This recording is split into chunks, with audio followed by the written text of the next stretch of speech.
UP में सीधा और सीधा सिर्फ और सिर्फ जंगल राज चल रहा है। इनकाउंटर किसको बोलते हैं? पुलिस मुठभेड़। अपराधी गोली चलाता है, साथ में हम गोली चलाते हैं। यहाँ पर पुलिस के सामने प्रशासन की नाकामी दिखाई जा रही है। पुलिस के सामने भारी तैनात में एक आतंकवादी, 3 आतंकवादी आते हैं और उनकी हत्या करते हैं और उसके बाद जय श्री राम के नारे लगाते हैं। क्या राम जी ने कहा था कि किसी का मर्डर करो, हत्या करो और जय श्री राम के नारे लगाओ? ये बात बिल्कुल ही सरासर गलत है। और एक सुन लीजिए मैम, एक स्टेट का मुखिया, जो स्टेट का मुखिया सांसद में बैठ करके ये क्या बोली है कि मिट्टी में मिला देंगे। ये बात, ये लाइनें जो है ना, बहुत ही शर्मनाक लाइन है। और ये लाइन सिर्फ और सिर्फ राह चलते हुए सरफिरे गुंडे का होता है। उठा देंगे, पटक देंगे, मार देंगे। ये एक मुखिया के मुंह से शोभा नहीं देता है। जब योगी को मिट्टी में मिलाना था, योगी ने मिट्टी में ही मिलाना था, नदी में ही परवाह करना था, तो सबसे पहले अपने आसपास जितने भी बैठे लीडर हैं, जिनके ऊपर केस चल रहे हैं, उनको मिट्टी में मिलाए ना। उनका इनकाउंटर कब होगा? ये सवाल सबसे पहले जनता जानना चाहती है। इनका भी तो इनकाउंटर होना चाहिए। ये क्या आप हड़कंप मचा के रखे हैं भाई? ये इनकाउंटर नहीं हुआ, यह प्रशासन की नाकामी है। एक पूर्व सांसद और एमएलए की हत्या के बाद कहाँ से माफिया मिट्टी में मिले हैं? आपने तो 3 आतंकवादी और पैदा कर दिया। कहाँ ख़त्म हुआ है जंगल राज? कहाँ? आप खुद गुंडा राज ख़त्म कहाँ हुआ? जंगल राज, गुंडा राज और स्थापित हो गया ये आपको क्या बोलते हैं यूपी में। सबसे पहले एक बात मैं आपको बता देना चाहती हूँ कि अतीक के साथ, अतीक और अशरफ के साथ कितने ही राज दफन हो गए। यार किस बात का डर था? उन्हें मरवाया गया। किस बात का डर था? किस बात का डर था प्रशासन को कि मरवाया गया? अगर वो जिंदा रहते तो उन्होंने सुप्रीम कोर्ट को चिट्ठी लिखी थी। उस चिट्ठी में बहुत सारे राज दफन थे, वो सारे राज खुलते। और आप हम पे बोल रही हैं कि अतीक की साइड ले रही हैं। अतीक क्या मेरा रिश्तेदार है? अरे मेरे मामा के घर के लगते हैं वो। बात अतीक की नहीं है। इनके राज में ब्राह्मणों की हत्या, सुनिए, योगी राज में ब्राह्मणों की हत्या आम बात है। गरीबों पे जुल्म, किसानों की हत्या आम बात है। अतीक का मर्डर हुआ, असद का इनकाउंटर हुआ, ये मानते हैं कि पुलिस मुठभेड़ में मारा गया। लेकिन अतीक और अशरफ का जो हुआ है वो आतंकवादियों ने मारा है।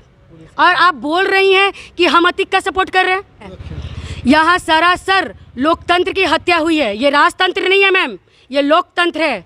लोकतंत्र में सिर्फ और सिर्फ कोर्ट होती है, कानून होती है, हमारा संविधान होता है। और सबसे पहले एक और बात बता दें मैम, आपके ही कहे अनुसार ये जो पुलिस को सस्पेंड किया गया है, आपको पता है हमारे संविधान के आर्टिकल 311 के अनुसार जो पुलिस प्रशासन के सामने ये गलती हुई है ना, उनको सस्पेंड नहीं किया जाना चाहिए, उनको बर्खास्त किया जाना चाहिए। समझ गए ना? डिसमिस किया जाना चाहिए, ये बात होना चाहिए। और आप बोल रहे हैं अतीक हमारा रिश्तेदार है। हम लोकतंत्र पे भरोसा करते हैं, तो हमें पूरा संविधान पे भरोसा है, लोकतंत्र पे भरोसा है। तो सिर्फ और सिर्फ क्योंकि संविधान इसलिए ही बनाया गया है, ये लोकतांत्रिक देश है, ये धर्मनिरपेक्ष देश है। यहाँ धर्म के आधार पे फैसले नहीं होते मैम। बिल्किस बानो हत्याकांड में क्या है? 11 दोषियों को मुक्त किया जाता है, आरती उतारी जाती है। अरे ओ भैया, अरे ओ चाचा, बड़ा अच्छा काम करके आए हैं। अरे बहनों की माँ की आबरू लूटी गई। जिस समय उसकी आबरू लूटी गई 21 साल की थी। मैं कह रही हूँ कि कार सेवक गुजरात जो सूरत जो जा रही थी ट्रेन, कार सेवक मारे गए। इसका दुख है, हमें इसका दुख है।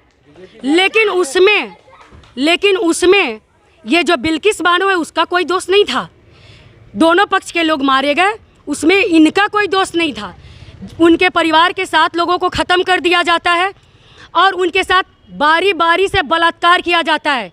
यह बलात्कार हर एक जुर्म के ऊपर है।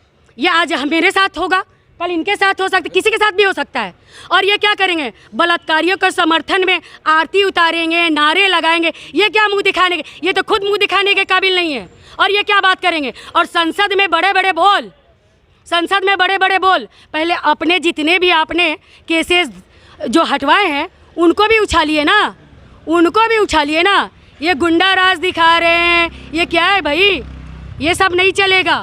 जो सच्चे हिंदू हैं उनकी कभी नहीं ये कल्पना हो ही नहीं जा सकता है, क्योंकि हमने ये समाज में सुना है जब भी कि जय सिया राम और राधा कृष्ण का नाम सबसे जोड़ा जाता है। जय श्री राम के नारे लगा करके कभी मंदिर पे भगवा लहराते तो नहीं देखा। जय श्री राम के नारे लगा करके बशर्ते ये मस्जिदों पे झंडा लहराते हैं। या आतंकवाद जो है इनकी भाषा हो गई है, आतंकवाद भाषा। ये अब धार्मिक भाषा नहीं रही, यह आतंकवाद भाषा इन्होंने बनाया है कि इसके नाम पे निहत्थे को हत्या कर देना, किसी का जान मार देना, जबरन जय श्री राम के नारे लगवाना।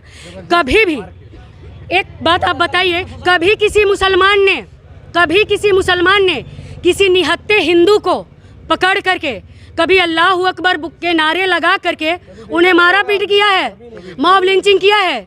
कभी किसी हमारे मुहर्रम में जितने भी जुलूस जाते हैं आप देखते हैं ना, लाखों की तादाद होती है, पर हमारे मुसलमान भाई कभी भी अल्लाह अकबर के नारे लगा करके मंदिरों पे काला झंडा हरे झंडे लहराए हैं? बिल्कुल नहीं। क्या भाइयों? बिल्कुल नहीं, क्योंकि हमारा धर्म ये नहीं सिखाता। और ये धर्म वाले नहीं है, ये जो है आरएसएस वाले, ये इनके जो माइंड है दंगा कराओ राज करो, ये तो अंग्रेज़ों के दलाल हैं। आज तक जब भी देखेंगे तो ये मुगलों की बात करेंगे। अंग्रेज़ तो इनके पता नहीं बाप दादा क्या लगते हैं, मेरे को खुद पता नहीं। अंग्रेज़ पे तो कभी बात ही नहीं करते हैं। कभी सुना है अंग्रेज़ पे इनकी बातें? कभी नहीं सुनी है। तो हमारा कौम आज भी मुसलसल ईमान पे ही रहा है, और हम किसी से ज़बरदस्ती अल्लाह अकबर नहीं बुलाते, क्योंकि अल्लाह अकबर हर इंसान के दिल में है, हर इंसान की मोहब्बत है, वो अल्लाह अकबर बोलेगा। और अल्लाह अकबर ऐसा मीठा शब्द है जिस पे जुल्म नहीं होते, उस पे सजदे होते हैं, मिठाइयाँ बांटी जाती है, शरबतें बांटी जाती है। हमारे मुसलमान भाई ये जलसे में आपने देखे होंगे, जुलूस में जलसा में खाना पीना शरबत बांटते हैं, कपड़ा बांटते हैं। ऐसे हैं हमारे मोहम्मद के घराने वाले। हमारे मोहम्मद के घराने वाले कभी जुल्म करना नहीं सीखा है। हमारे हुजूर सल्लल्लाहु अलैहि वसल्लम कचरा फेंकने वाली से मोहब्बत किए हैं, तो हम उनके उम्मती हैं। हम ऐसा कैसे कर सकते हैं? ये सिर्फ़ और सिर्फ दंगाई आरएसएस बजरंग दल और इमकाना ढिमकाना चिमकाना दल बना लिए हैं और अपने आप को गोरक्षक कहते हैं। अरे सबसे ज़्यादा गोरक्षक के नाम पे हत्या इन्होंने की है भाई। जिन्होंने गोरक्षक के नाम पे हत्या की है उनका भी तो इनकाउंटर होना चाहिए।